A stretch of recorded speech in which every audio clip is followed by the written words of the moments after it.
సరే, అందరికీ వందనాలమ్మ. మరొకసారి చక్కగా దేవుని మాటలు వింటారా? సరే.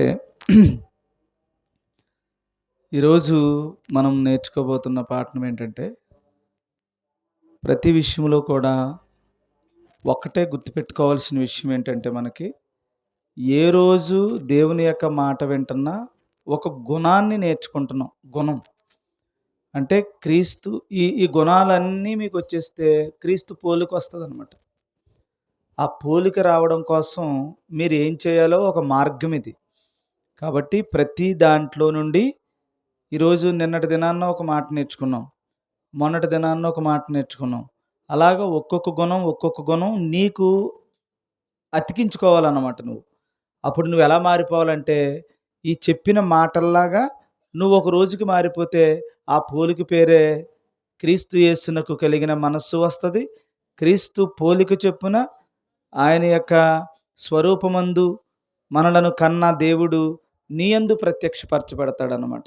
కాబట్టి చెప్పేది ఇక్కడ ఏదో ఒక ఒక ప్రసంగమో లేకపోతే ఏదో ఒక తంతుగా చూడకండి. ఇది ఒక గుణం. ఈరోజు ఒక గుణం నేర్చుకుంటున్నాం. ఈ గుణం మంచిది నేర్చుకుంటున్నామా, లేకపోతే ఈ గుణం ఉండకూడదని నేర్చుకుంటున్నామా అన్నది జాగ్రత్తగా మీరు పరిశీలన చేసుకుని పట్టుకోవాలి. ఫర్ ఎగ్జాంపుల్ మీకు ఒక మాట చెప్తున్నాను. దుష్టుడు ఏం చేస్తాడంటే, దీనికి బదులు ఇంకొకటి నేర్పిస్తాడు. బైబిల్ చెప్పేదానికి విరుద్ధంగా ఇంకొకటి నేర్పిస్తాడనమాట మనుషులకి. అప్పుడు ఏమవుతుంది? ఏది పట్టుకోవాలో అది మానేసి ఏది అనవసరమో దాన్ని పట్టుకుంటారు కదా. ఇప్పుడు మీకు ఒక చిన్న ప్రశ్న ఏంటంటే, యేసు ప్రభు దగ్గరికి ఈ లోకములో అందరినీ రక్షించడానికి యేసు ప్రభు ఈ లోకానికి వచ్చారు కదా, లోకరక్షకుడుగా. నశించిపోతున్నటువంటి వారందరినీ వెదికి రక్షించుట కొరకు మనుష్య కుమారుడిగా ఈ లోకానికి యేసు ప్రభు తన తండ్రి చిత్తాన్ని నెరవేర్చడానికి ఈ లోకానికి వచ్చి ఉన్నారు. వచ్చినటువంటి ఆయన ఈ భూలోకమందు ఆయన అంతా కూడా ఇలాగ తిరుగుతూ ఉన్నప్పుడు చాలాసార్లు ఏం జరిగిందంటే, ఆయన దగ్గరికి చాలామంది రోగగ్రస్తులు యేసు ప్రభు దగ్గరికి వచ్చారు. నా మాట జాగ్రత్తగా వినాలి. రోగగ్రస్తులు దేవుని దగ్గరికి వచ్చారు, యేసు ప్రభు దగ్గరికి. వచ్చినప్పుడు అందులో ఒక కుంటివాడు ఉన్నాడు, అందులో ఒక గుడ్డివారు ఉన్నారు, అందులో పక్షవాయువు కలిగినటువంటి వాళ్ళు ఉన్నారు, అందులో రక్తస్రావం కలిగినటువంటి స్త్రీ ఉన్నారు, అందులో కుష్ఠరోగానికి సంబంధించినటువంటి వాళ్ళు ఉన్నారు. ఇలా అనేక మంది రోగగ్రస్తులు యేసు ప్రభు దగ్గరికి వచ్చారు కదా. వచ్చినప్పుడు అప్పుడు మనకు ఏమనిపిస్తుంది అంటే, బైబిల్ చదువుతున్నప్పుడు, ఓహో, యేసు ప్రభు దగ్గరికి వచ్చిన వాళ్ళందరినీ దేవుడు ఇలాగ స్వస్థపరిచాడు, ఆయన స్వస్థతలు చేయడానికే ఈ లోకానికి వచ్చాడు అనుకుంటారన్నమాట. కానీ ఆయన స్వస్థత చేయడానికి ఈ లోకానికి రాలేదు. ఇది గుర్తుపెట్టుకోవాల్సిన విషయం. మరి ఏం చేయడానికి వచ్చాడు? పాపమనే రోగానికి స్వస్థత ఇవ్వడానికి వచ్చాడు. ఆయన స్వస్థపరచడానికి వచ్చాడు. కానీ ఏ స్వస్థత ఇవ్వడానికి వచ్చాడు? భౌతిక సంబంధమైనటువంటి స్వస్థతల గురించి మాత్రమే రాలేదు. ఎవరైనా హృదయం అనే పాపమనే రోగం నుంచి బయటపడాలని ఆయన దగ్గరికి వస్తే, అప్పుడు హృదయ శుద్ధితో పాటు శరీర స్వస్థత కూడా వారికి వచ్చింది. మెయిన్ దేవుని యొక్క ఉద్దేశం ఏంటంటే, ఆత్మ సంబంధమైన అనగా ఈ హృదయ శుద్ధి, ఈ ఘోరమైన వ్యాధి కలిగినటువంటి హృదయాన్ని, ఈ పాపపు రోగాన్ని స్వస్థపరచాలని యేసు ప్రభు ఈ లోకానికి వచ్చారు. అంతేనా? వచ్చినప్పుడు మనుషులందరూ ఎలా నమ్మారంటే, ఆయనను ఒక్కొక్కడు ఒక్కొక్కలాగా నమ్మారు. ఆయన చేసిన స్వస్థతనే ఒకరేమో ఒకలాగా, ఒకరేమో ఒకలాగా. అప్పుడు ఏం చేశారంటే, అలాంటి మనస్తత్వాలతో వస్తే ఆయన తప్పించుకుని పోయేవారు. అలాంటి వాళ్ళని స్వస్థపరచడానికి దేవుడు ఇష్టపడేవారు కాదు.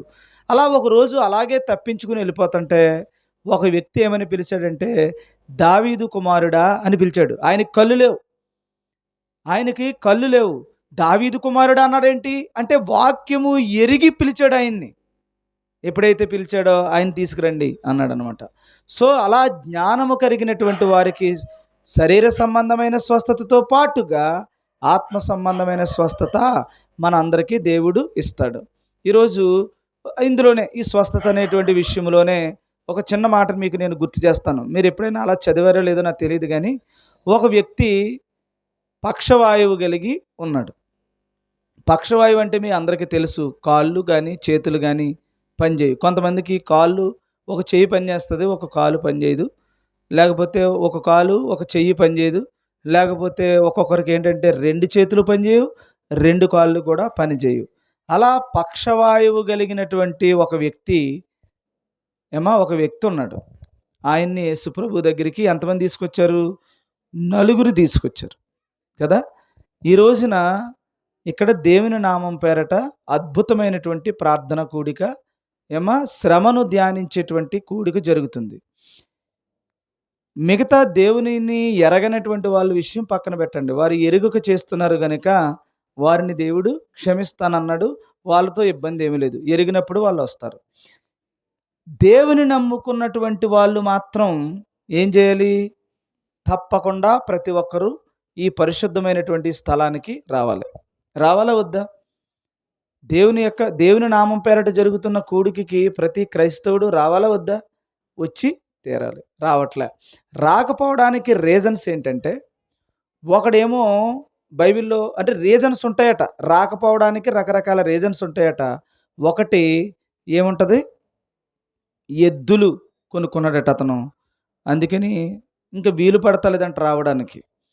ఇంకొకడేమో భూమి కొనుక్కున్నాడట, అందుకని ఆ భూమిని సేద్యపరచుకోవడానికి కుదురుతలేదంట అడిగి వస్తే, అందుకని రావట్లేదంట.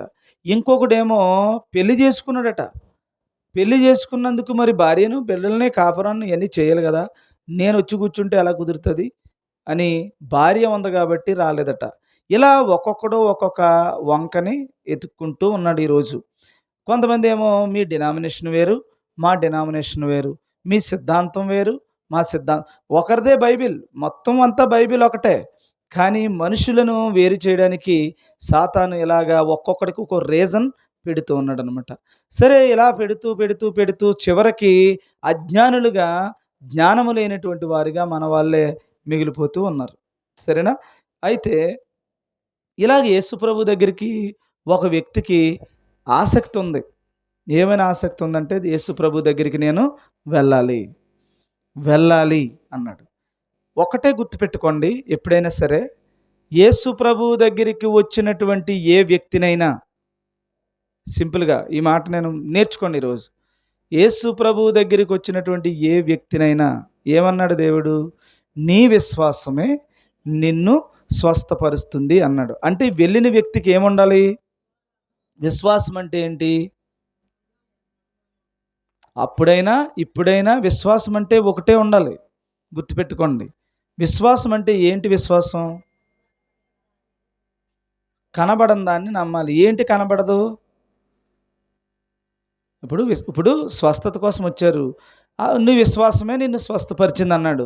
అంటే నాకు స్వస్థత వస్తుంది అన్నది విశ్వాసమా? ఇంగ్లీష్లో 2 పదాలు ఉన్నాయి. నమ్మడం, నమ్మడం, ఇంకొకటి విశ్వాసం. ఈ రెండింటికి ఇంగ్లీష్లో పదాలు ఏమున్నాయి? ఒకదానికేమో ఫెయిత్ అని ఉంది, ఇంకొక దానికేమో ట్రస్ట్ అని ఉంది కదా. రెండు వేరు వేరేనా? నమ్మడం, విశ్వసించటం అనే భాగంలో ఇప్పుడు నీకు ఏముండాలన్నాడు అక్కడ? విశ్వసించాలి అన్నాడు. విశ్వసించు అన్నాడు. విశ్వాసం అంటే ఏంటి? అదే ఏంటంటున్నాను. విశ్వాసం అంటే ఒకటే, ఆయన యేసు ప్రభు అని తెలియాలి.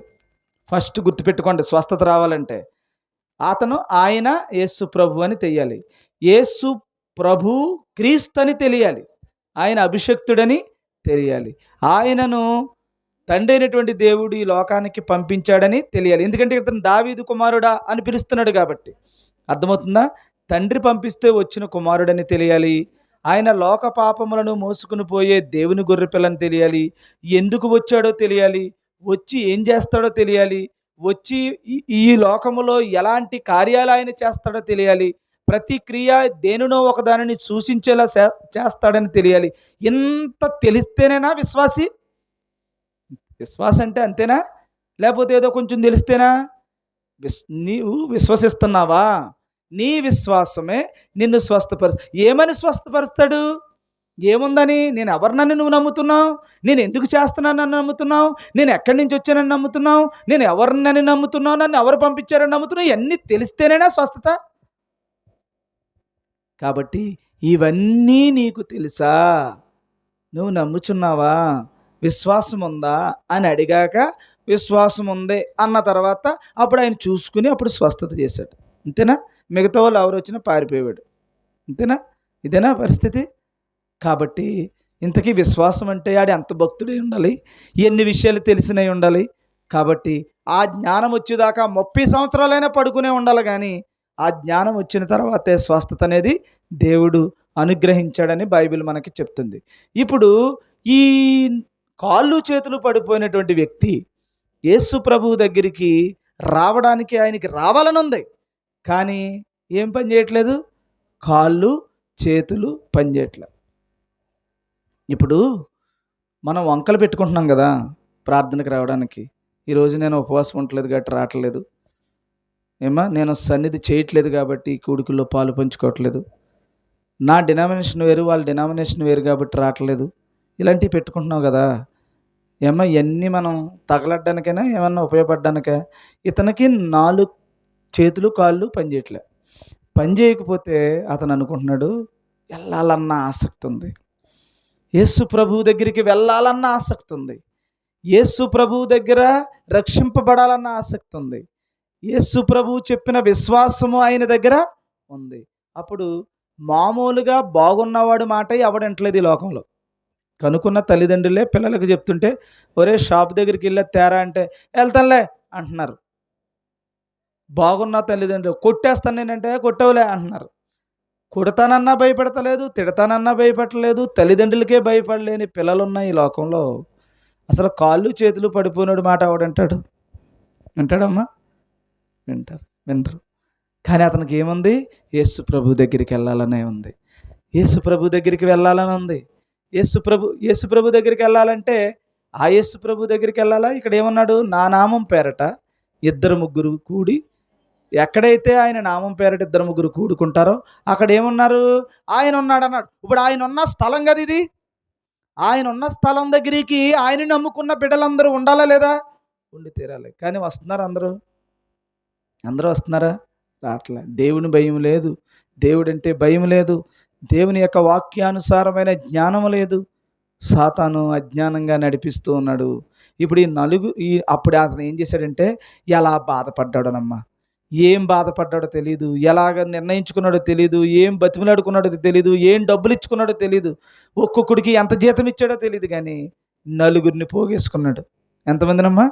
4 4 వైపులా 4 పోగేసుకున్నాడు. చప్పట్లు కొట్టి దేవుని నామాన్ని మహింపరచండి. ఎక్కడికి రావడానికి? దేవుని సన్నిధికి రావడానికి, యేసు ప్రభు దగ్గరికి రావడానికి అతని అంగవైకల్యం ఆటంకపరచబడకుండా 4 ఏర్పాటు చేసుకుని తీసుకెళ్లారు. తీసుకెళ్ళినటువంటి వ్యక్తులు అక్కడంతా క్రౌడ్గా ఉంది, పరిస్థితి ఏం బాగాలేదు. ఇలాగ వెళ్ళిపోతే వెళ్ళడానికి అవకాశం లేదు. ఎందుకంటే ఎక్కడ చూసినా జనం ఉన్నారు, క్రౌడ్ ఉన్నారు, విస్తారంగా నిండిపోయి ఉన్నారు జనం. అలాంటి టైంలో ఒక ఇంటి పైకెక్కి మళ్ళీ ఈ మనిషిని కూడా మళ్ళీ పైకెక్కిచ్చి ఎంత కష్టపడ్డారు చూడాలి. కష్టపడ్డారంటే వాళ్ళు వదిలేసే పోదురు. మరి ఇతను ఊరుకోలేదేమో. డబ్బులు ఇస్తానరా, 1000 కదరా 2000 ఇస్తానన్నాడో, లేకపోతే వాళ్ళని బతిమలాడుకున్నాడో, లేకపోతే ఏం చేశాడో తెలియదు, కానీ మొత్తానికి మంచం పైకి ఎక్కిచ్చి అదంతా కూడా ఏం చేశారు? ఇప్పారు. ఎవరిళ్ళని ఇప్పితే ఊరుకుంటారండి? ఇల్లు గేట్ని ఏమన్నా అంటేనే ఊరుకోరు కదా. అలాంటిది ఇల్లు మొత్తం ఆ నడికప్పు అంతా తీసేస్తే ఊరుకుంటారా? ఊరుకోరు. అయితే ఆ నష్టం కూడా నేను భరింతానన్నాడేమో. వాడికి తీసేది తాటేకే తీస్తున్నాను, తీసేది పెంకేది ఎత్తున్నాను, స్లాబే ఇంతాను, మొత్తానికి నేను యేసు దగ్గరికి వెళ్ళాలి, యేసు ప్రభు దగ్గరికి వెళ్ళి తీరాలి అని ఆ బిడ్డ యొక్క విశ్వాసం ఎన్ని ఆటంకాలు వచ్చినా, ఎన్ని కష్టాలు వచ్చినా, ఎన్ని ఇబ్బందులు వచ్చినా, ఎలాంటి పరిస్థితులు వచ్చినా, ప్రతికూలమైన పరిస్థితుల్లో యేసు ప్రభు దగ్గరికి రావాలన్న విశ్వాసం పైనుంచి కింద దింపితే ఆ విశ్వాసం యేసు ప్రభుకు నచ్చి అతనిని దేవుడు స్వస్థపరిచాడు. చప్పట్లు కొట్టి దేవుని నామాన్ని మహింపరచండి. ఈ రోజున అన్నీ దేవుడిచ్చాడు మనకి. ఆరోగ్యాన్ని ఇచ్చాడు, ఆహారాన్ని ఇచ్చాడు. అన్నీ దేవుడిస్తే మనం ఏం చేస్తున్నామో తెలుసా? దేవుని దగ్గరికి రావడానికి ఎడ్లు కొన్నాను, భూమి ఉంది, ఆరోగ్యం బాగాలేదు, చిన్నపిల్లోడు ఉన్నాడు, లేకపోతే ఇంట్లో ఉన్న వాళ్ళు అందరూ లేరు, ఇంట్లో మేము ఎదుగో పెళ్ళికి వెళ్ళాం, పేరెంటాలకి వెళ్ళాం, కొత్తగా పెళ్ళి అయింది. ఎన్ని ఎత్తుక్కుని దేవుని దగ్గరికి రాలేక, నీ జీవితాన్ని రక్షించుకోలేక, నీ బ్రతుకుని మార్చుకోలేక, ఆశీర్వాదాలు పొందుకోలేక నీ జీవితం అంతా ఏమైపోతుందమ్మా? ఎడారిలాగా నీ జీవితం మారిపోతుంది. ఎడారిలాగా మారిపోతుంది. పోనీ అన్నీ బాగుండి దేవుని దగ్గర ఉన్నాం, అంతా హ్యాపీగా ఉంది, సంతోషంగా ఉందంటే, ఇక్కడేమో ఉండకూడని గుణాన్ని ఒకటి సాతాను పెడుతున్నాడు. అదేంటంటే, మనకి ఎవరేమన్నా పడం, ఒకరికొకరికి మాటలు పడవు, ఒకరికొకరికి ద్వేషాలు, ఒకరికొకరు కక్షలు, కార్పణ్యాలు, ఒకరంటే ఒకరికి ఇష్టం ఉండదు. ఇలాంటి అసూయకరమైనటువంటి జీవితాలేమో మన దగ్గర ఉంటున్నాయి. పోనీ ఈ అంగవైకల్యంతో బాధపడుతున్నటువంటి మనందరినీ కూడా దేవుడు రక్షిద్దామని దగ్గరికి వద్దామంటే, దగ్గరేముంటున్నావు కానీ నువ్వు నచ్చుతలేదు దేవునికి.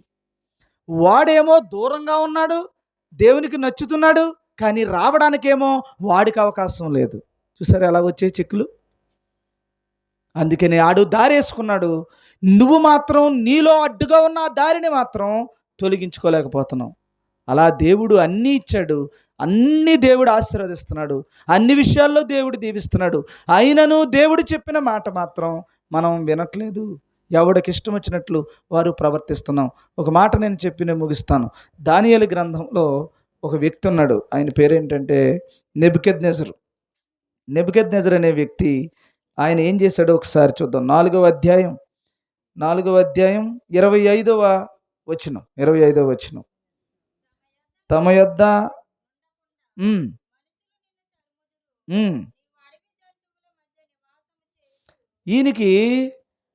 ఈయనకమ్మా ఒక ప్రాబ్లం ఏంటంటే, నెబుకద్నెజరు అనేటువంటి రాజుకి ప్రాబ్లం ఏంటంటే, కొంచెం గొప్ప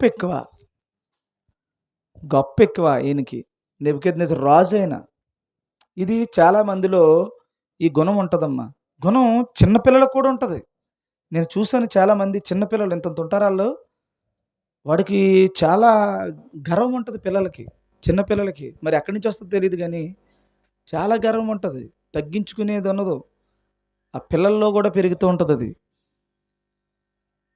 చాలామంది పిల్లల్లో చూసాను. అవన్నీ ఎందుకులేండి చెప్పడం, మనకు టైం వేస్ట్. కానీ పిల్లల్లో కూడా చూస్తూ ఉంటారు, ఒకడు ఊరు బాబు వీడెవడరా అంటాం మనమే. చాలా అహంకారంగా ఉంటాడు. అలాంటి పిల్లలను కూడా మనం చూస్తున్నాం, పెద్దోళ్ళని చూస్తున్నాం, అందరం చూస్తున్నాం. ఈరోజు నిన్నన్నాడు నన్ను అన్నాడని అలాంటివి పెట్టుకోకుండా, ఈ గుణం మీ దగ్గర ఉంటే మీరు ఏమి నష్టపోతున్నారో, ఎలాంటి నష్టానికి గురవుతారో, ఎలాంటి శోధనలు మీ దగ్గర వస్తాయో చెప్తున్నాను. ఈ మాటని కొంచెం మీరు తీసుకోండి. వాడేమో దేవుని దగ్గర రాకపోవడానికి శరీర అంగవైకల్యం ఆటంకంగా ఉంది, అయినా వచ్చాడు. ఇక్కడ మనం దేవుని దగ్గరికి వచ్చి కూడా దేవుడిని దగ్గరికి రావట్లే, దూరంగా ఉన్న జక్కి దగ్గరికైనా వెళ్తానంటున్నాడు, కానీ నీ దగ్గర ఉన్నవాడిని మాత్రం నిన్ను పట్టించుకోవట్లేదు. చుట్టూ తిరిగేస్తున్నారు జనం, చుట్టూ జనమే, ఎక్కడికి వెళ్తే అక్కడికి జనమే, ఎక్కడికి వెళ్తే అక్కడ జనమే. అందరూ ఏదోటి చేయడానికి ఏమి ఇష్టపడతలేదు యేసుప్రభు. ఎవడో ఒక్కడొక్కడో ఎక్కడెక్కడైతే వాక్యం తెలుసో వాడిని మాత్రం స్వస్థపరచుకుంటూ అన్ని దగ్గర ఉన్న వాళ్ళు వదిలేసి దూరంగా ఉన్నవాడిని పిలుచుకురండి అంటున్నాడు కదా. మనం కూడా అలా ఉండాలి. దగ్గరికి వచ్చాం బాగుంది, కానీ యేసుప్రభు నీ వైపు తిరగట్లే, నీ జీవితాన్ని బాగు చేయాలని చూస్తాలే. ఎందుకంటే నీలో ఒకటేదో అడ్డుగా ఉంది. అలాంటివి చాలా అడ్డు ఉన్నాయి, ఎన్నో రోజు చెప్పుకొస్తున్న అడ్డులు ఉన్నాయి. అవన్నీ ఒక గుణంగా పెట్టుకుని అట్లు మార్చుకోండి. దేవుడు మీ అందు ఉంటాడు. ఏది మాట్లాడినా వాక్యంతోనే మాట్లాడాలి దేవునితో, అటు ఇటు తప్పిపోకూడదు. అందుకని అన్ని విషయములలోనూ ఎదగండి. ఒక మనుష్యుని మాయోపాయముల చేత, వంచన చేత మిమ్మల్ని గాలికి ఎగరగొట్టు పొట్టులాగా అటు ఇటు ఎగిరిపోకండి. దేవుని యొక్క వాక్యం యందు అన్ని విషయములలోనూ ఎదగండి అని చెప్పాడు. ఏది అడిగినా దేవుణ్ణి వాక్యముతోనే అడగాలి, గుర్తుపెట్టుకోండి, అప్పుడు ఇస్తాడు. వాక్యము నీకు తెలియట్లేదు, ఏదేదో అడుగుతున్నావు, అనవసరమైంది అడుగుతున్నావు. పైగా ఏమని అడుగుతున్నావు, ఏమని అసలు నువ్వు ఉన్నావా అన్న అక్కడికి వచ్చేసింది నీ జీవితం. ఇదేంటి ఇంత ఎలగెడుతున్నాను, ఇంత బాధపడుతున్నాను, అయినా నా వెంక చూడవేంటయ్యా అని హబక్కకు గ్రంథంలో అదే చెప్తాడైనా. హబక్కకు గ్రంథంలో అదే బాధ. ఏంటి ఇంత బాధపడుతున్నాను, ఇంత కష్టపడుతున్నాను, అయినా నా వెంపు చూడమంటే, ఇక్కడ ఎందుకు చూడడం అనే విషయం మీరు గమనించలేకపోతున్నారు. సరే, టైం లేదు కనుక ఇక్కడ ఒక నెబుకద్నెజర్ అనేటువంటి వాడు ఉన్నాడు. అదంతా చదువుకోండి. 4వ అధ్యాయం 25 వచనం నుంచి ఎక్కడి దాకా చదువుతారంటే 33 వరకు చదువుకోండి. అక్కడ ఉన్న విషయాన్ని మీకు చెప్తాను వినండి. అయితే ఆ నెబుకద్నెజర్ అనేటువంటి రాజుకి అన్నీ బాగానే చేస్తాడమ్మా అతను. మంచి మంచి కట్టడాలు కట్టాడు. ఎవ్వరూ కట్టలేదు అతను కట్టినట్టు. మంచి మంచి రాజపురాలను కట్టాడు. అద్భుతమైనటువంటి ఉద్యానవనాలను కట్టాడు. ఏమా చాలా గొప్పగా కట్టాడు. చాలా మంచి పనులు చేశాడు అతను. అలాంటి రాజుకి ఇన్ని మంచి పనులు చేసినప్పుడు, ఇంత డబ్బు ఉన్నప్పుడు, ఇంత ఆస్తిపాస్తులు పెరిగినప్పుడు, ఇంత ఆరోగ్యం వచ్చినప్పుడు మనిషికి ఏమనిపిస్తుంది? జనరల్గా మీరు ఆరోగ్యవంతులు అనుకో ఎలా ఉంటుంది? మీకు ఆరోగ్యం బాగా ఉందనుకోండి, ఏం చేస్తారు? అలాగే వెళ్తూ వెళ్తూ గేట్ను తందంటారు. అన్నీ బాగుంటే ఏం చేస్తారు? ఖాళీగా ఉన్న గేట్ను కూడా గుద్దు గుద్దాలనిపిస్తుంది. అదే గుద్దుతో కాళ్ళు చేతులు నొప్పులు అనుకో, ఏమ్మా కాళ్ళు చేతులు సరిగా పనిచేస్తారు అనుకో, ఒరే గేటు పక్కకి గెంటు అంటాం. ఎందుకని? పరిస్థితి ఆరోగ్యం బాగోలేగానే ఆ అహంకారం నీ దగ్గరికి రాదు. అందుకని ఇప్పుడు నిన్ను తగ్గించాలంటే ఏం చేయాలి? ఇప్పుడు మరి శరీరంలోనే చిన్న ముళ్ళేదో నీకు పెట్టాలి, తప్పదు. ఇంకా ఆ శరీరాన్ని బట్టి నువ్వు హెచ్చించుకుంటున్నావు కాబట్టి. సో అలాగా ఈ నెబుకద్నెజర్‌కి అంతా బాగానే ఉంటుంది, కానీ వీడికి ఏంటంటే కొంచెం గొప్ప ఎక్కువ, ఈ కార్యక్రమాలు ఎక్కువ అనమాట. అతనికి దేవుడు ఏం చేశాడంటే ఒక చిన్న శిక్ష అతనికి చెప్తాడు. ముందు ఎప్పుడైనా సరే దేవుడు చెప్తాడు. ఇప్పుడు మీకు చెప్తాడు. చెప్పిన తర్వాత ఇంకెలాగే ఉంటే అప్పుడు చూస్తాడనమాట. ముందు చెప్పకుండా చేయడు దేవుడు. అందుకని చెప్పే మాట జాగ్రత్తగా మీరు వినాలి. అప్పుడు కొన్ని మాటలు చదవండి. ఆయన అంటున్నాడు, నువ్వు ఇంత రాజువు కదా, ఎంత గొప్ప స్థితిలో, ఉన్నతమైన స్థితిలో, ఎవ్వరు నిన్ను ఎదిరించలేని ఉన్నతమైన స్థితిలో ఉన్నావు, కానీ నువ్వేం చేస్తావు? మనుషులే నిన్ను తరుముతారు అన్నాడు.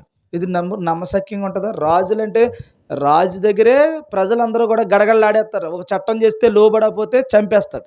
సింహాల గుహలో వేస్తారు, అగ్నిగుండంలో పడేస్తారు, భయంకరమైనటువంటి జైలు శిక్షలు వేస్తారు, ఇవన్నీ చేస్తారు కదా రాజులు. అలాంటిది ప్రజలందరూ కూడా తిరుగుబడి నిన్ను తరుముతారంటే నమ్మశక్యంగా ఉన్నది? తరుముతారని చెప్పాడు. నువ్వు అడవి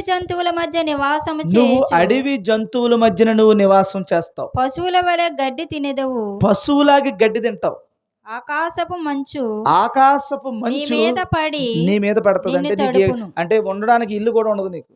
ఒక కట్రాట కట్టేసినట్టు కట్టేసి, ఒక ఆవుకున్న స్వభావమో, గేదెకున్న స్వభావమో, పశువుకున్న స్వభావమో నీకు వస్తే ఆ చుట్టూ గడ్డి మేసి బతుకుతావు నువ్వు అని చెప్పాడు. మనుషులు తరుముతారని చెప్పాడు.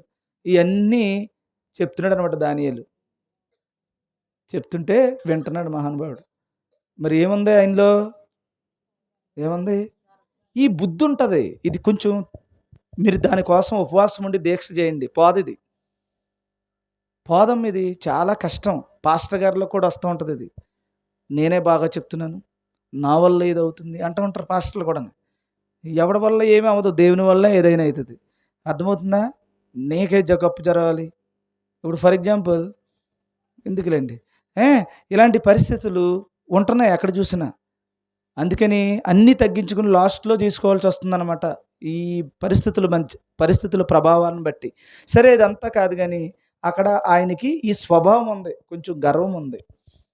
నేనే చేశానన్న గర్వం ఉంది, నా వల్లే అవుతుందని గర్వం ఉంది, నేను ఎంతో గొప్పోడిని అనే గర్వం ఉంది, నేను ఉన్నవాడిని అనే గర్వం ఉంది, నేను బాగా అందరికంటే నేనే గొప్ప అనేటువంటి గుణం ఉంది ఆయన దగ్గర. బాబు, ఈ గుణం ఉంది, ఇది మంచిది కాదు. దేవునికి అన్నింటికంటే ప్రమాదకరమైనది ఏంటంటే మనిషికి నిన్ను నీవు హెచ్చించుకోవడం. ఇది దేవుడు అస్సలు భరించడం. దేవునికి నచ్చలేనిది ఏదన్నా ఉందంటే మనిషిలో ఇదే. ఎక్కువ మంది పతనమైపోయింది ఇక్కడే. ఎలాంటి రాజు అంటే నెబుకద్నెజరు, అబ్బో చాలా ఉన్నతమైన రాజు, గొప్ప రాజు. అలాంటి కట్టడాలు ఇప్పటికీ కూడా అలాంటి ఉన్నతమైనటువంటి స్థితి ఎవరికీ లేదు నెబుకద్నెజర్ పరిస్థితి. అలాంటి కట్టడాలు కట్టినటువంటి నెబుకద్నెజర్కి దేవుడిచ్చాడు ఆజ్ఞ. ఏమని చెప్తున్నాడంటే, ఒరే నీ పరిస్థితి ఇలాగ అయిపోద్దని చెప్పించాడు అనమాట. చెప్పించిన తర్వాత, సర్వోన్నతుడకు దేవుడు, రాజా నా యోచన నీ దృష్టికి అంగీకారమగును గాక. ఒకవేళ, చూడండి, ఆ మాట మీకు అంగీకారమేనా? నా మాట మీకు అంగీకారమేనా? ఆనాడు ఆయనకి చెప్తున్నాడు దానియేలు, ఈనాడు నేను మీకు చెప్తున్నాను దేవుని మాట. మీకు అంగీకారమేనా? డబ్బుందని విర్రవీగుతున్నావా? నా వల్లే అయిందని గొప్పలు చెప్పుకుంటున్నావా? లేకపోతే నాకు ఆరోగ్యం ఉందని విర్రవీగుతున్నావా? లేకపోతే నీకు కలిగిన దాంట్లో గర్వాన్ని ప్రదర్శిస్తున్నావా? ఇవేమైనా మీ దగ్గర ఉంటే ఏమ్మా, ఇదిగో నేను చెప్తున్నటువంటి మాటతో నీవు అంగీకరిస్తున్నావా? జాగ్రత్త అని చెప్పి, రాజా నా యోచన నీ దృష్టికి అంగీకారమగును గాక. ఒకవేళ నీ పాపములు మాని నీతి న్యాయములను అనుసరించి నీవు బాధ పెట్టిన వారి యందు కరుణ చూపిన ఎడల నీకున్న క్షేమము నీకిక మీదట నుండవని దానియేలు ప్రత్యుత్తరం ఇచ్చును. ఇప్పుడు ఏదైతే క్షేమం ఉందో నీకు, ఇప్పుడు ఏదైతే నీకు క్షేమం ఉందో, ఏదైతే ఆరోగ్యం ఉందో, ఏదైతే గొప్పతనం ఉందో, ఏదైతే బాగుందో, ఆ బాగంతా నీకు ఎప్పటికీ క్షేమము ఉండాలంటే నీవు ఎవరినైతే బాధ పెట్టావో, జాగ్రత్తగా వినాలి ఏమ్మా, నువ్వు ఎంతమందిని అయితే బాధ పెట్టావో వారి మీద నువ్వేం చేయాలి? కరుణ చూపిన ఎడల. జాగ్రత్త, మనకి చాలామంది మీద కరుణ కలగదు. చాలామంది మీద ఒళ్ళు మండిపోతూ ఉంటుంది మనకి. మీరు ఒకసారి ఆలోచించండి. మనం చెప్పాను మీకు 60 అంకెలు లెక్కెట్టి ఎవరెవరో ఫోటో వచ్చిందని చెప్పాను కదా, మళ్ళీ వస్తూ ఉంటాయి ఆ ఫోటోలు. కానీ కొంతమంది మనకి పడరు, కొంతమందికి మనకి ఇష్టం ఉండరు. ఎంత లేదన్నా వచ్చేస్తూ ఉంటుంది మైండ్లోకి. అంటాను, ఎందుకో ఇష్టం ఉండదు. అది ఆ గుణం వచ్చేస్తుంది మన దగ్గరికి. సాతాను మనల్ని ప్రేరేపిస్తూ ఉంటాడు అటువైపుకి. అది అవ్వరొద్దు. మీరు ఏమనుకోవాలి చెప్పాను నేను? చెప్పండి నాతో పాటు. నేను పురుగుని. పురుగు ఎలాగుంటుంది? నీ కాలు కింద ఉంటుంది ఏమ్మా. ఇప్పుడు అలాగే చీమ వెళ్తూ ఉంటుంది. ఏం చేస్తావు చెప్పండి? ఏం చేస్తావు? చీమ వెళ్తుంది, ఏం చేస్తావు? బోబోయ్ అని ఇల్లు తెలిసిపోతావా? ఏం చేస్తావు? చీమ అలాగే వెళ్తుంటే నీకు లోకువది, నీకు లోకువది. చీమ లోకువు నీకు. దాన్ని ఏం చేస్తావు? మరి నీకు పెద్దోడు కదా, నువ్వు పెద్ద పెద్ద కాళ్ళు ఉన్నాయి, కాళ్ళలోనేమో శక్తి ఉంది, అదేదో పాపం ఓపికలేంది అలాగే వెళ్తుంటే ఏం చేస్తావు? వేలెట్టి నలిపేస్తావు. అలాగ వేలు పెట్టి నలిపేసి పచ్చడి చేస్తావు. ఏమో ఎక్కువ ఉందనుకో పసా పసా నవ్వులేస్తావు దాన్ని అంతటి. నేను ఇలాగా తక్కువ భావం కలుగుతుంది. తక్కువ భావమేనా అది? నువ్వు మరి పెద్దోడు కదా, నువ్వు చిన్న సాధారణమైనోడి మీద నీకు ఎలాగుంటుందంటే దృష్టి, అలా వెళ్ళరా వెర్రి మొక్కమ అంటే. అదే ఎమ్మెల్యే గారితో నమస్కారం, ఎందుకంటే ఆడు పెద్దోడు, వీడెవడు చిన్నాడు. చిన్నాడు తక్కువ స్వభావం మనకి ఆ చీమ మీద కలిగినట్టు, లేకపోతే ఇంట్లో ఉన్న దోమ మీద కలిగినట్టు, లేకపోతే ఇంట్లో ఉన్న ఏదన్నా చిన్న చితక మీద కలిగినట్టు, లేకపోతే మీ ఇంట్లో పనుడి మీద కలిగినట్టు, లేకపోతే ఈ ఊర్లో అన్నిటికంటే లేనోడి మీద కలిగినట్టు మనకేమనిపిస్తుంది అంటే తక్కువ స్వభావం కలుగుతుంది. వీడికి అలాగే కలిగింది. కలిగి ఎంతోమందిని బాధ పెట్టాడు, ఎంతోమందిని బాధ పెట్టాడు నెబుకద్నెజరు. ఇప్పుడు వాళ్ళ మీద ఏం చూపించమంటున్నాడు? అరే ఎన్ని చీమలు చంపాను నేను అని. ఇప్పుడు నీకు కలిగి ఉన్నది కదా అని నీ ఇష్టం వచ్చినట్టు నువ్వు ప్రవర్తిస్తే ఇప్పుడు నిన్నేం చూపించమంటున్నాడు? మళ్ళీ దీని మీద నువ్వు రెక్టిఫై చేసుకో. నీలో ఉన్న అహంకారాన్ని తగ్గించుకో, నీలో ఉన్న గొప్పతనాన్ని తగ్గించుకో. నువ్వు పురుగు అనుకో, నువ్వు తగ్గిపో, ముందు చీమలాగా అయిపో. చీమ దగ్గర చీమ అయిపో. అప్పుడు చీమని చంపుతావా? ఇప్పుడు ఫ్రెండ్షిప్లో ఉంటుంది. చీమకు చీమ అయిపోయేవనుక ఎలాగుంటుంది? దాని వెనకాల పోతావు. ఇద్దరు కలిసి ఏమ్మా ఇంత లడ్డుని దొర్లించుకుంటే వెళ్ళి తినేస్తారు కదా. చీమలాగా చీమ అయిపోతే మరి నువ్వు పెద్దోడివి, అప్పుడు ఏమైపోద్ది? చీమని నలిపేస్తున్నావు, ఉండని నలిపేస్తావు. అది ఎన్ని రోజుల నుంచో దొర్లించుకుని అది వస్తుంది. ఏమ్మా పొరపాటును గనక సింకులోకి ఒకసారి బల్లి పెడుతుంది, దొరికింది ఇది అని దాన్ని చితక్కొట్టేస్తూ ఉంటాం. కుక్క లోపల దొరుకు అంతేందుకు, లోపలికి ప్రహారీ గోడలోకి ఏదైనా కుక్క వచ్చిందనుకో ఇంక దానికి ఊడిందే. ఏమ్మా చితక్కొట్టేస్తారు దాన్ని పట్టుకొని. అలాగా మనం కూడా ఏంటంటే ఉన్నాను అన్నవాడికి, బలం ఉంది అన్నవాడికి బలహీనుడు అంటే లోకువైపోయింది. వీడికి సేమ్ అధికార గర్వం కలిగి, డబ్బుందన్న అహంకారం కలిగి, నేను గొప్పోండి అనేటువంటి అహంకారం కలిగి చిన్నోళ్ళ మీద ఏం కలుగుతుందంటే తక్కువ భావం కలుగుతుంది. అందుకే మీకు చెప్తున్నాను, నువ్వెవరివి? పురుగువి. నువ్వెవరివి? మట్టివి. ఎలాగమ్మా నువ్వు? అప్పుడప్పుడు పొగరు వచ్చేస్తుంది అనుకో, బయటకు వచ్చి నేను ఇది అనుకోవాలి. అందుకని మట్టి గోడలు ఏమన్నా ఉంటే చూసుకోండి. ఏమ్మా, అందుకని ఇంతకుముందు మట్టి దిమ్మలు ఉండే, మట్టితో ఎత్తేవారు పేడతో. నేను పేడలాంటోడిని అని. ఇప్పుడు పేడలు లేవు, టైల్స్ వచ్చేసాక దాని కింద ఉన్న పేడ తెలియలేదు మనిషికి. అప్పుడు కల్లాపులు అయ్యి పేడలు వేసేవారు. ఇప్పుడు పేడలు ఏమీ లేవు. ఏమ్మా, అంత టైల్స్ అరేంజ్మెంట్స్ అన్నీని.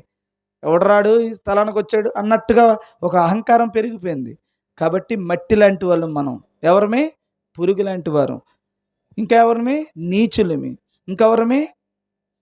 చెప్పండి. ఎంత తగ్గించుకోండి అమ్మా. నేను బరకం లాంటి వాడిని అనుకోండి. అనండి.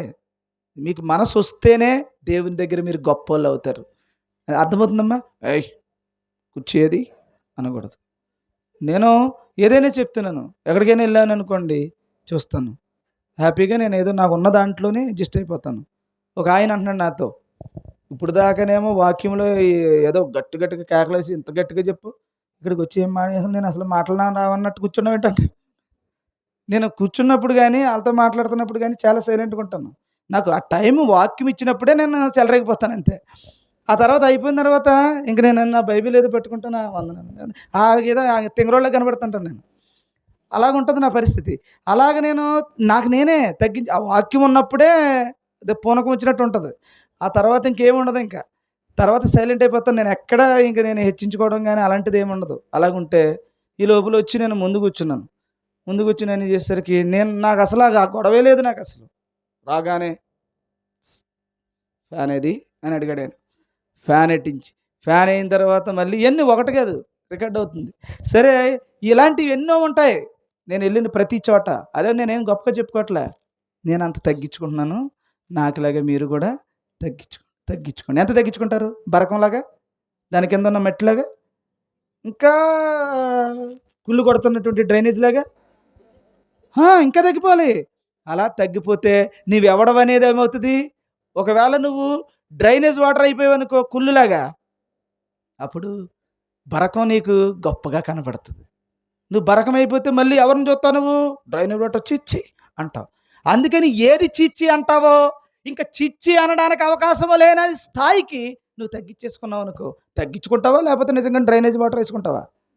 నీ మనస్సుని ఆ స్థాయికి తగ్గించుకోమంటున్నాం అంతే. ఎంత తగ్గించుకుంటే అంత హెచ్చింపబడతావు కదా. సో వీడికి మాత్రం తగ్గట్లే. చెప్తున్నాడు అప్పటికి దానియేలు, రాజా, నా మాటలు నీవు అంగీకరించి, నేనేదైతే నీకు చెప్తున్నానో ఆ యోచన దేవుడు చెప్పింది నీకు చెప్తున్నానో అది నీకు అంగీకరించి నువ్వేం చేస్తావంటే కరుణ చూపించు. ఎవరి మీద?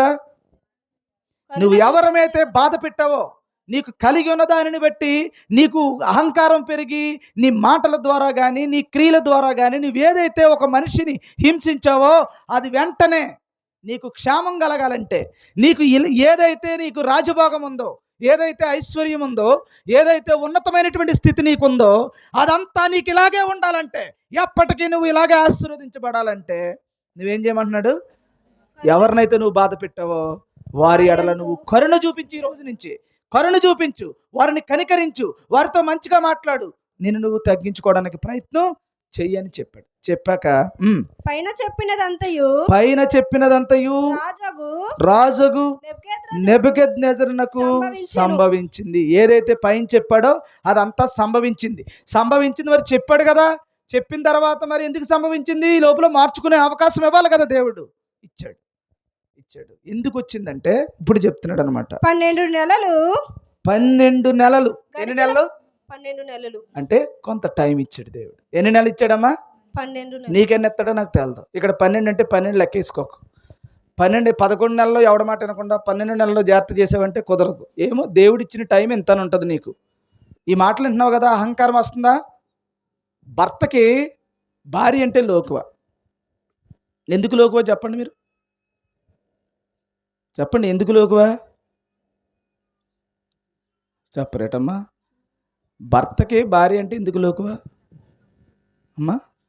సంపాదనలు అండి, మీరు సంపాదించేస్తే భర్తకి కొద్ది బలం ఎక్కువ ఉంటుంది. అందుకని ఇప్పుడు మాట్లాడినప్పుడు దూరంగా ఉండి మాట్లాడాలి కదా. అందుకని భర్తకి బలం ఉంది కదా అని భార్యని కొట్టేస్తున్నాడు అనుకోండి, ఏమ్మా, నీకంటే చిన్నదనేనా, నిన్ను కొట్టలేదనేనా, నీ మీద తిరగబడలేదనా, తనకు ఎవరు లేరేనైనా కొట్టేస్తున్నావు నువ్వు?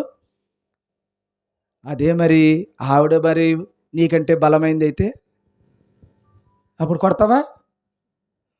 దూరం దూరం దూరం అంటే బలహీనరాలని కొట్టేస్తున్నావా? ఓకే. కొన్నింట్లో భర్త వీక్గా ఉంటాడు, భార్య బలంగా ఉంటుంది. అవి కూడా మీరు చూస్తూ ఉంటారు. అప్పుడు భార్య నోర్మై అంటది అంతే. నోర్మి అనగానే అలాగే నమస్తే అంటాడు. ఎందుకని? తేడా వచ్చిందంటే ఏం చేద్దాం ఆయనకి తెలుసు. అంటే ఇప్పుడు నీకు బలం ఉంది కానీ నువ్వు భర్తని ఏం చేస్తున్నావు? తక్కువ చేసేస్తున్నావా? అందుకని ఏమంటున్నాడంటే బలహీనుల ఎడల నువ్వేం దయ చూపించరా బాబోయ్ అంటున్నాడు అనమాట. అందుకని భర్త భార్య ఎడల దయ చూపించు, కరుణ చూపించు. ఒకవేళ భార్య బలమైనదైతే భర్త ఎడల ఏం చేయాలి? దయ చూపించు. నీకంటే తక్కువ ఉన్నటువంటి వారిని దయ చూపించు, కరుణ చూపించు. ఎందుకంటే ఎందుకు చూపించాలి నువ్వు? నీకు క్షేమము కలిగినట్లు, నీకున్న ఈ ఈ హోదా, ఈ ఆశీర్వాదం, ఈ యొక్క ఆరోగ్యం నీకు ఉండాలంటే ముందు నీకంటే చిన్న స్థాయిలో ఉన్న వాడి లెవెల్కి నువ్వు తగ్గిపోవాలి. గుర్తుపెట్టుకో. అలా తగ్గిపోలేదు. ఎన్ని నెలలు ఇచ్చాడు టైము? 12 నెలలు ఇచ్చాడు. అప్పుడు ఒక రోజు ఏం జరిగిందంటే గడిచిన పిమ్మట అతడు తన రాజధానియగు బబులోనులోని నగరునందు సంచరించుచుండగా రాజు నగరు ఎక్కాడట పైకి. అంటే పైకి నగరు అంటే అందరికంటే ఉన్నతమైన స్థితిలో ఉంటుంది అనమాట రాజనగరు. అక్కడికి ఎక్కాడంటే దాని అర్థం అంతకి బుద్ధిడికి ఎలా ఉందన్నట్టు ఆ లెవెల్లో ఉందన్నమాట. వీడికి అహంకారం. తగ్గించుకున్నాడా? పోనాడు చెప్పాడు రోబో పాస్టర్ గారు మనం తగ్గించుకోవాలి. ఇదిగో 12 నెలలు అయిపోయింది, ఏమో ఏ క్షణాన్ని ఏం జరుగుతుంది అని అనుకున్నాడా? ఆ రాజనగర్ ఎక్కి పైకి ఎక్కి దాంట్లో అటు ఇటు నేనే గట్టనిది అన్నట్టు తిరుగుతున్నాడంట. తిరుగుతూ అసలు ఏమంటున్నాడో చూడండి, ఆ మాటలు చూడండి. రాజు ఈ మహా విశాల పట్టణము ఏంటమ్మా?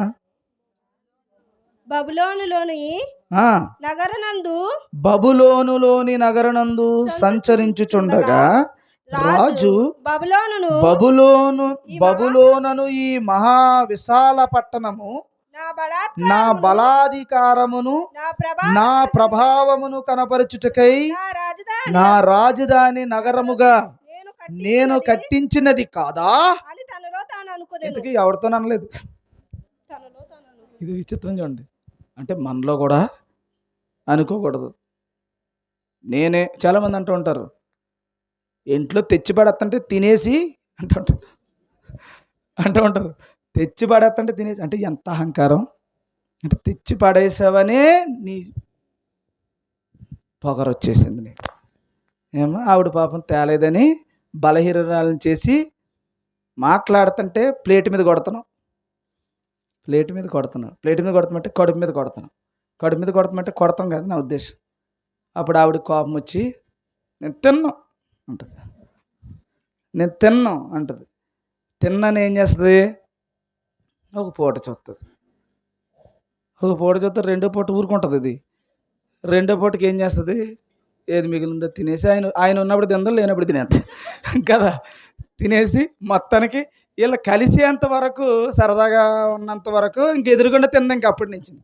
ఎందుకని తేలేదు కదా, ఆయన తెచ్చాడు కదా.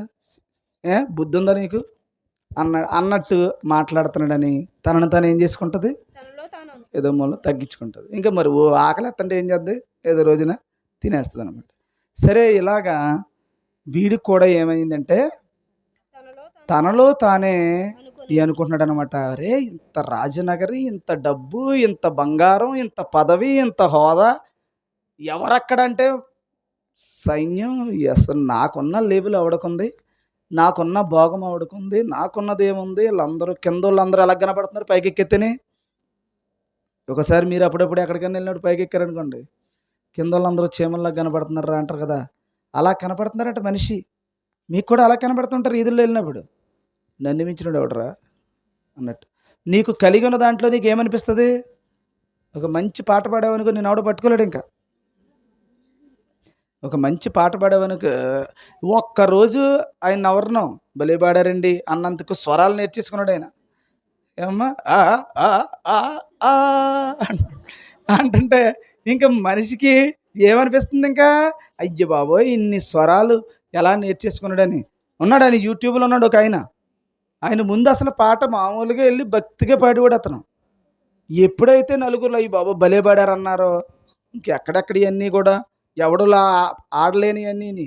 అదేదో పాటమ్మ, యేసో, ఆ పాట, ఆ పాటని అలా తీసుకెళ్ళి అలా తీసుకొస్తుంటాయి బాబు, ఎంత అద్భుతంగా పాడాడు అనిపిస్తుంది. అలాగ అనిపిస్తుంది అంటే ఇంకా రెచ్చిపోతున్నాడు అనమాట. ఇంకా దాంట్లో పోనీ దేవుణ్ణి స్తుతించడానికి ఏముందలే అన్నది లేదు. ఇంకా మనుషుల్ని ఎలాగా, మనుషుల దగ్గర ఎలాగ ఖ్యాతి గొప్ప సాధించాలన్న ఉద్దేశంతో ఒక మనిషి ఏం చేస్తున్నాడంటే ఇంకా పాట, ఆ స్వరం ఉంటాడు. వాళ్ళకు ఒక ప్రత్యేకమైనటువంటి ఒక సెటప్, గెటప్, దానికి ఒక బిల్డప్, ఇవన్నీ వస్తాయన్నమాట ఆటోమేటిక్గాని. ఇంకా పాట ఒక్కడికి సక్సెస్ అయ్యాడంటే ఇంకా నవడ పట్టుకోలేడు. ఇంకా వాళ్ళకు ఒక టీం ఉంటుంది, వాళ్ళకు ఒక రూమ్ ఇవ్వాలి, వాళ్ళకు ఒక ఇన్ని డబ్బులు ఇవ్వాలి. ఏమాత్రం తేడా వచ్చినా ఒక రోజున అలాగే వెళ్ళాడట ఆయన. వెళ్ళి కూర్చున్నాడట, ఎంతో డబ్బులు ఇవ్వాలట, ఇవ్వలేదంటాడు. కన్వీనర్ని ఎవరినైతే పిలుచుకుంటారో వాళ్ళు ఆ డబ్బులు ఇవ్వలేకపోయారు, అనుకున్న డబ్బులు ఇవ్వలేకపోయాడు. ఎవరో సంఘం మరి ఇవ్వకపోతే ఏం చేస్తాడు? ఒకసారి చూడండి, మీటింగ్ అంతా పెట్టక మీరు ఇవ్వకపోతే ఏం చేస్తూ ఉంటాను? నాకు బెంగొచ్చేస్తూ ఉంటుంది. ఇక్కడ ఆయన ప్రసంగం అవుతుంది, ప్రసంగం అవుతూ ఉంది, పర్సులో డబ్బులు లేవు, ఈయనకి ఎలిజబెత్ పంపించాలి, ఏం చేయాలి అనుకుంటున్నాను. అనుకునేసరికి అద్భుతంగా ఎవరినొకరు లేపుతాడు కాబట్టి సరిపోయింది. నోరు తెరిచి అడగం కాబట్టి ఏమవుతుంది అంటది. ఆ టైంకి అలా దేవుడు ఏదో కుదిరిచ్చేసాడు, అయిపోతుంది. ఈరోజు కూడా 3 రోజుల నుంచి అంటుంది మా మిస్సెస్. ఏమంటుందంటే గుడ్లు తెమ్మంటుంది. ఎప్పుడు తెచ్చినా 2 అట్టలు తెస్తాను నేను. 2 అట్టలు తెచ్చి ఫ్రిడ్జ్లో పెడతాను. ఈ లోపల పిల్లలకి అనుకున్నప్పుడు వాడుతుంటారు. ఎప్పుడు 2 అట్టలు 3 అట్టలు అలా తెస్తాను. 3 రోజుల నుంచి చెప్తుంది. గుడ్లు తేవడానికి ఇంట్లో కుదురుతలేదు నాకు. ఈరోజు ఇంక ఖచ్చితంగా నాకు ఏం చెప్పిందంటే మెసేజ్ పెట్టింది మా మిస్సెస్. మీకు చూపిస్తానండి, మరి నేనేదో మనకేంటంటే ఏది చెప్పినా నిజం చెప్తాం కదా, మీరేమో అలా చెప్తాడులే అనుకుంటారు. అందుకని ఇదిగో ఇది మా మిస్సెస్ అనమాట. పేరేంటంటే కీర్తి చిన్ని అని ఉంటుంది. మేమిద్దరం కలిపి ఉంటాం కాబట్టి కీర్తి చిన్ని అని ఫీడ్ చేసుకున్నాం. ఇదిగో మా కావాలంటే ప్రూఫ్ మా ఆవిడ. ఇందులో ఇది చూడండి, ఏం పెట్టింది చూడండి, క్రింద చదువుకున్నామమ్మా, ఇంగ్లీష్లో రాసింది చూడు. ఆ ఫోటో కింద ఏం రాసింది చూడు, ఈరోజు ఎన్ని గంటలకు కూడా చెప్పు. అది కదరా, దానికి మధ్యలో ఏముంది మ్యాటరు, టెక్స్ట్ చెప్పు. నాకు చెప్తా కింద, ఆ కింద ఏముందమ్మా, నాయమ్మ నా తల్లి ఏమందమ్మా, బ్రింగ్ ఎగ్స్ డోంట్ ఫర్గెట్ అందనమాట. ఈరోజు ఏం తేవాలంట, గుడ్లు తీసుకురా మర్చిపోవద్దు అందనమాట. మర్చిపోవద్దు అని చెప్పేసరికి నేను ఇంక ఈ ప్రార్థనలు మానేసి ఎక్కడ వెళ్ళను గుడ్లకి. ఏమ్మా గుడ్లకి ఏం తేవాలిరా బాబు అనుకుని లోపల అలా రోల్ అవుతుంది. ఈరోజు అసలు ఎంత ఆశ్చర్యం అంటే, ఎప్పుడైనా ఎవరైనా గుడ్లు ఇస్తారమ్మా, మామూలు నాటుగుడ్లు ఏదన్నా ఉంటే ఎప్పుడన్నా 10 పరక అలాగే వచ్చి తప్ప పారం కోడిగుడ్లు అవడం తెచ్చిస్తాడా? ఈరోజు 2 అట్టలు తీసుకొచ్చి ఇచ్చాడు. అందుకు కావాలంటే కారులో ఉన్నాయి, ఇప్పుడు చూపిస్తాను మీకు. 2 అట్ట గుడ్డు ఎవరికి చెప్పలేదు. ఎన్ని గంటలకమ్మది టైము, 2 గంటల 4 నిమిషాలకి హుక్కిని జారీ చేసింది మా ఆవిడ. గుడ్లు తెమ్మని ఈరోజు. అయితే గుడ్లు ఎవరు తెచ్చారో నేను తెచ్చానా? గుడ్లు తేలేదు. ఎవరినో దేవుడు ప్రేరేపించి ఆ టైంకి కారులో ఉన్నా చూడండి. నేను ఇప్పుడు ఎందుకో వచ్చి చెప్పాను నీకు, లేదా పని కట్టుకుని కూడా చెప్పట్లేదు నేను. దేని గురించి చెప్పనేది, ఏదో మొత్తానికి దేవుడు ఆ టైంకి అలాగా సమకూరుస్తాడనే మాట ఏదో వచ్చింది కాబట్టి వచ్చింది, అది లేదంటే అది ఎప్పటికీ రాకపోను. సరే, ఇప్పుడు 2 అట్టలు తీసుకొచ్చి అక్కడ పెట్టాడు టేబుల్ మీద. నేను అనుకున్నాను వచ్చిన వాళ్ళందరికీ, ప్రార్థనకు వచ్చిన వాళ్ళు గుడ్లు ఎత్తాడేమో అనుకున్నాను. నాకు తెలియదు ఈ గుడ్లు పెట్టాడు ఏంట్రా అనుకున్నాను. తీరా చూస్తుంటే గుడ్లు ఏంటి తమ్ముడు వెరైటీగానే, అంటే అట్లా ఉన్నాయి. పోనీ మామూలుగా గుడ్లు తెస్తే ఉడకబెట్టింది ఇచ్చాడేమో అనుకుందాను. తీరా చూస్తే అట్లలో పెట్టించావు. అప్పుడు అన్నాడు మీకన్నయ్య అన్నాడు. అప్పుడు కానీ నాకు ఇది అవ్వలేదన్నమాట. ఓహో, ఈరోజు బ్రింగ్ ఎగ్స్ డోంట్ ఫర్గెట్ అన్న మాట అప్పుడు గుర్తొచ్చింది నాకు. అప్పుడు ధైర్యంగా వెళ్ళొచ్చు. ఇప్పుడు కాళ్ళ మడతెట్టుకుని ఇంటికి ఏం చేయాలి, వెళ్ళొచ్చమ్మా. లేకపోతే గేటు తీయగానే గుడ్లు తెచ్చావా అనే మాట ఎలాగుంటుంది ఏమ్మా. అందుకని ఇప్పుడు దేవుడు ఆయన పని మీద ఉంటే మనకి ఏం కావాలో దేవుడు చేస్తాడు. అలాగని నేను ప్రత్యక్ష సాక్ష్యం మీకు ఎన్నో ఉన్నాయి విషయాలు, ఒకరోజు చెప్పాలంటే బోల్డ్ అంతా. ఏమ్మా, నన్ను పాడు చేయాలని ఏమ్మా ఇదేంటిది ఏంటమ్మా కరోనా టైంలో కరోనా వైరస్ డెంగ్యూ 2 కలిపి వచ్చినా నేను ఏం చేయలేకపోయాయి. కాబట్టి అది సాక్ష్యం కూడా మీకు నేను చెప్పినట్టు గుర్తు నాకు. సరే, అలా దేవుని యొక్క చిత్తంలో మనం ఉంటే చిన్న విషయంలో పొరపాటు వచ్చినా మోకాళ్ళేసి ప్రార్థన చేస్తే, ప్రభువా ఈ ముళ్ళు, ఈ పాపం, ఈ ఇదిగో అన్ని ఇలాగా కొంచెం మా ఆవిడ మీద ఇలా కోప్పడ్డాను, ప్రభువా ఇది ఎందుకు వస్తుంది నా దగ్గర అని ప్రార్థన చేసుకుని ఎప్పుడు పాపం అప్పుడే అలా కడుక్కుంటూ దేవుని చిత్త ప్రకారంగా బ్రతికిన వాడికి ఇలాంటి అద్భుతమైనటువంటి ఆశీర్వాదాలు దేవుడు ఇస్తాడు. ఎటువంటి అహంకారం లేదు, ఎటువంటి ఒకరి దగ్గర నేనే గొప్ప అన్నది లేదు. ఎప్పుడు చూసినా తగ్గించుకుని బ్రతికేవాడికి దేవుడు ఎప్పుడు తోడుగా ఉంటాడు అనడానికి ఇది ఒక నిదర్శనం. ఇందులో ఏం చెప్తున్నాడంటే, వాడు ఎక్కడికెక్కాడు? పైకెక్కాడు. ఎక్కడ? రాజనగర్, అందరికంటే ఉన్నత. అక్కడికి ఎక్కాకే దావీదు ఏం చేశాడు? బెత్షెబాను చూశాడు. అర్థమవుతుందా? ఆయన దావీదు కూడా ఏం చేశాడు? అక్కడ కూడా అటు ఇటు తిరుగుతున్నాడు. ఈ తిరిగే వాళ్ళకి అందరికీ అక్కడే తయారవుతుంది దరిద్రం అంతా. ఈ నెబుకద్నెజరు ఏమయ్యాడంటే పైకెక్కి అనుకుంటున్నాడంటే మనసులో, మనమే అంత గొప్పోళ్ళురా, అసలు మనం లేకపోతే అసలు ఈ గోడ కట్టేవాడు ఎవడనని, మనం లేకపోతే అసలు ఈ ఊరికి వెలుగు వచ్చేదా, మనం లేకపోతే ఈ ఊరికి సిమెంట్ రోడ్డు వచ్చేదా, మనం లేకపోతే అసలు నీకు బతుకొచ్చేదా, నేను లేకపోతే నువ్వు తిండి ఉందా, నీకు బతుకుందే అంటారు కదా భర్తలో భార్యని. లేకపోతే నీకు బతికేదే. అవును బాబు, మీ వల్లే నేను బ్రతుకుతున్నాను అంటారు కదా, ఈ మాటలు అనుకుంటారు కదా. సో ఆ అహంకారం ఎవరిలో ఉంది? నెబుకద్నెజరులో ఉంది. అందుకని ఇంట్లో ఉన్నటువంటి వారు అందరూ కూడా ఇలాంటి తత్వాలతో ఉంటారు చాలామంది. చెప్తున్నాను మీకు, భర్త అలాగ ఉండొచ్చు, భార్య ఉండొచ్చు, పిల్లలు కూడా అలాగ ఉండొచ్చు. పిల్లలు కూడా యారా ఏంట్రా ఉంటారు. ఒక్కొక్కరు పిల్లడు ఏంట్రా అంటే ఏంట్రా ఏంటి అంటాడనమాట. ఏం లేదు బాబు అంట. ఈ ఓపిక లేనివాడు ఏం చేస్తాడు? ఓపుకున్నవాడిని కొడేస్తాడు, కొట్టేసి మళ్ళీ కొట్టాను ఏడొద్దా అంటాడు, అంతే. కొట్టేసి ఏడొద్దా అంటాడు. పిల్లల్ని ఇలా ఆడుకున్నప్పుడు తెలుస్తూ ఉంటుంది అది. ఓపిక లేనివాడిని ఓపుకున్నవాడు కొడేస్తా ఉంటాడు, కొట్టేసి అంటాడు, మళ్ళీ ఏడిసేవాడిని కొడతాను అంటాడు. ఇంకీడేం చేస్తాడు? అలాగ అహంకారం అనేటువంటిది పిల్లల్లోనూ పెరుగుతుంది, పెద్దోళ్ళలోనూ పెరుగుతుంది. ఇదిగో ఈ రాజు లాంటి దరిద్రులు కూడా ఎక్కడ ఉన్నతమైనటువంటి స్థితిలోకి వెళ్ళిపోయిన వాళ్ళు అందరికీ కూడా కలుగుతూ ఉంటుంది. అందుకని కలగడం అనేది సహజం, కానీ ఎప్పటికప్పుడు దీన్ని ఏం చేయాలి? తీసి అవతల పడేసుకుంటూ ఉండాలి. దేవునికి అయిష్టమైపోతావు. 12 నెలల టైం ఇచ్చాడు. 12 నెలల్లో నీవు ఎవరిని బాధ పెట్టావో వారి మీద నువ్వేం చేయాలి? దయ చూపించు, కరుణ చూపించు, నీ స్థితిని మార్చుకో, అప్పుడున్న క్షేమం నీకు ఉంటుంది అని చెప్పాడు. ఏం చేస్తున్నాడు? పైకెక్కాడు. బాగానే పైకెక్కాడంటే ఇంకా బాగా పీక్స్లో ఉందన్నమాట, నేనే గొప్ప అని. ఎప్పుడైతే గొప్పతనం పీక్స్లోకి వెళ్ళిపోయిందో అక్కడ అనుకున్నాడట, ఈ రాజనగరాన్ని నేను కట్టకపోతే ఇంకెవడు కడతాడరా, ఈ రాజపురమును నేను కట్టకపోతే ఇంకెవడు కడతాడా, నేను కట్టలేదా అనుకుని తనలా అనుకున్నాడంట. అనుకోగానే చూడండి, నోటు మాట నోట్లోనే ఉంది. ఏమ్మా, నోటి మాట నోట్లోనే ఉంది, అహంకారం అహంకారంగానే ఉంది. దేవుడు హెచ్చరించినప్పుడు సరి చేసుకోలేనటువంటి గుణం ఎప్పుడైతే ఉందో ఏం జరిగిందో చూడండి. ఆకాశము నుండి ఒక శబ్దం వచ్చింది. అంటే దేవుని ఆజ్ఞ వచ్చేసింది. ఇంకా అక్కడ దేవదూతలకు ఆజ్ఞాపించాడు. అందుకని అప్పుడు దాకా ఇంట్లో ఉన్నటువంటి ప్రజలు, అప్పుడు దాకా వంట చేసుకుంటున్నారు, అప్పుడు దాకా పనుల్లో ఉన్నారు, అప్పుడు దాకా ఏమేం చేసుకున్నాడు, ఎవడ పనులాడు ఉన్నాడు. కానీ ఒక్కసారిగా ఆకాశము తెరవబడి దేవుని మాట ఎప్పుడైతే వచ్చిందో, చదవమ్మా. ఆకాశము నుండి ఒక శబ్దము వచ్చి ఏదనగా, రాజాకు నెబుకద్నెజరు, ఇదే నీకు ప్రకటన, నీ రాజ్యము నీ యొద్ద నుండి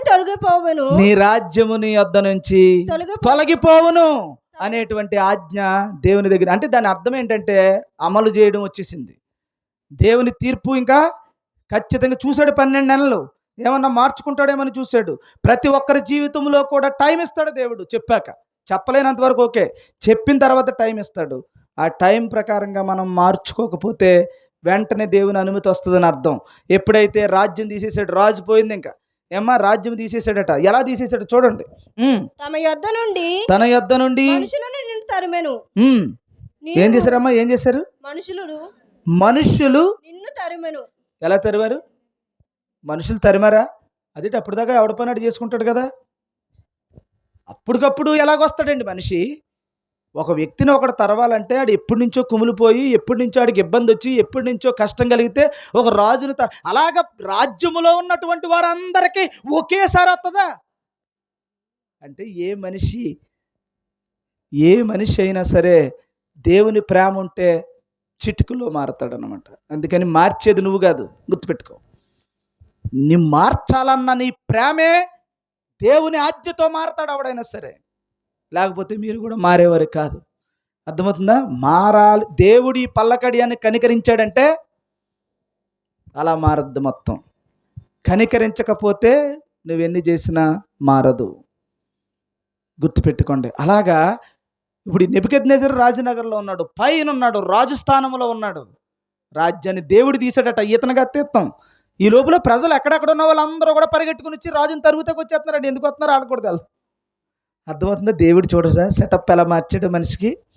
మొత్తం రాజ్యంలో ఉన్నటువంటి ఆ మనుషులందరూ కూడా ఏం చేస్తున్నారు? తరిమిన తర్వాత ఏమైంది? నీవు అడవి జంతువుల మధ్య నివాసము చేయుచు పశువుల వలె గడ్డి మేసేదు. ఇంకా గడ్డికి మేస్తావని దేవుడు ఆకాశం నుంచి చెప్పాడు. అలాగే జరిగిందని చెప్తూ చివరికి పశువుల వలె గడ్డి మేసెను.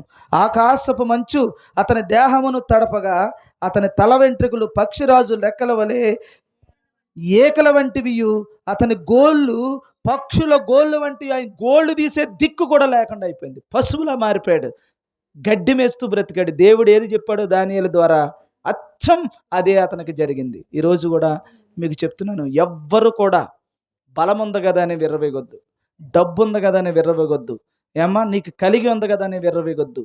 తక్కువగా ఉన్నటువంటి వాడిని తక్కువ చూపు చూడొద్దు. ఎవడైనా సరే తక్కువ వాడని చూస్తే, ఈరోజు నేను వాక్యం చెప్తున్నప్పుడు అందరికంటే బాలవరం గ్రామంలో అతన్ని ఎవరు వచ్చినా చలా అలా ఉండ దూరంగా ఉండు అంటారనమాట.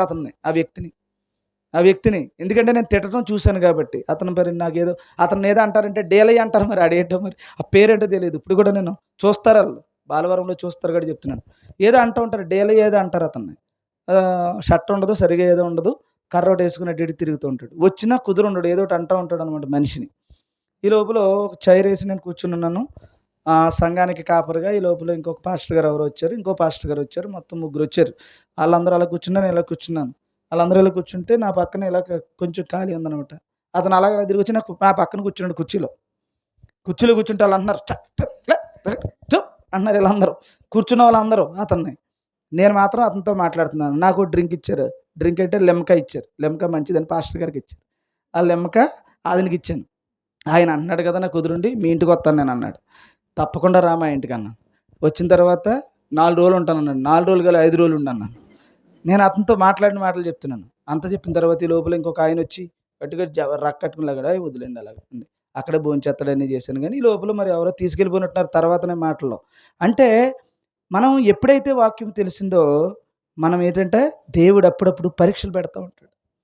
ఏమ్మా వీళ్ళందరూ తిడుతున్నారే, తక్కువ చేస్తున్నారే, అతను మంచోడు కాకపోవచ్చు, లేకపోతే అసహ్యంగా మాట్లాడేడు అయి ఉండొచ్చు, లేకపోతే అతను తక్కువ స్థాయిలో ఉండొచ్చు. కానీ నువ్వు పెద్ద గొప్ప స్థాయి అండి అది. ఏమ్మా మనం ఏమన్నా గొప్ప స్థాయి? దేవుడు ఇస్తే ఆ స్థాయి ఇచ్చింది, లేకపోతే నువ్వెవడవే.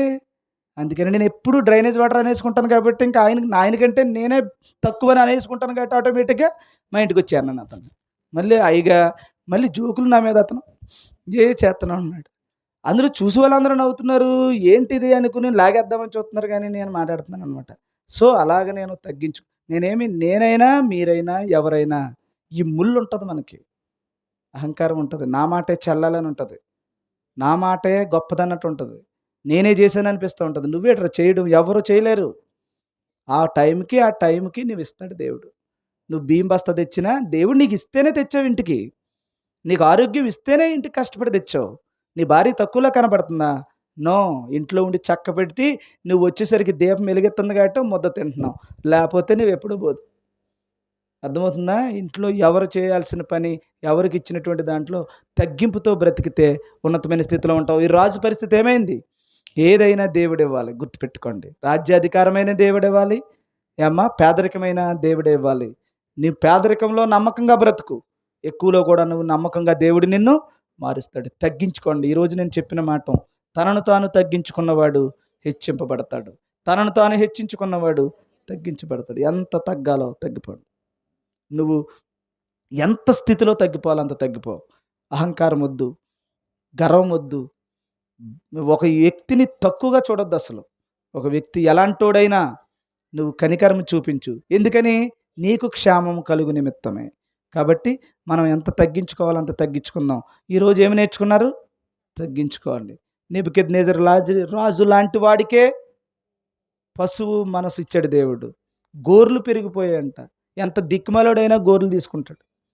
అలాంటి భయంకరమైనటువంటి పరిస్థితుల్లో నెబుకద్నెజరు ఇరుక్కుపోయాడంటే అహంకారం అనేటువంటిది మనిషికి ఉండకూడదు. మీకు ఎవ్వరికి ఉండకూడదని నేను కోరుకుంటున్నాను.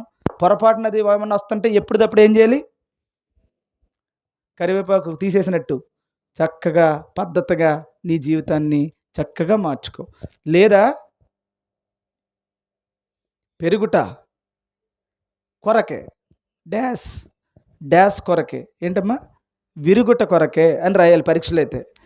కాబట్టి పెరిగిపోయావు కదని అసలు చాలా జాగ్రత్తగా ఉండాలి. పెరిగి కోల్ది ఇంకా జాగ్రత్తగా ఉండాలి. ఎప్పుడు వస్తుందో అహంకారం తెలియదు. అందుకని చాలా జాగ్రత్తగా ఉండాలి. అందరూ ఉంటారని నేను నమ్ముతున్నాను. ఉంటానన్న వాళ్ళు అందరూ చప్పట్లు కొట్టండమ్మా. ఉంటారా? నిజంగానే యాక్ట్ చేస్తున్నారా? అందుకని ఏ గర్వం రానివ్వకండి. నేను రానివ్వను, మీరు రానివ్వద్దు. ఏమో ఎంత వీలైతే అంత తగ్గించుకుందాం. ఎంత డ్రైనేజ్ వాటర్ ఇంకా అదే తక్కువ అనుకుంటున్నాను నేను. ఇంకా ఉంది ఏమన్నానే? ఇంకేమన్నా ఉంటే వెతుక్కోండి, నాకు కూడా చెప్పండి, ఇంకా దిగిపోదాం.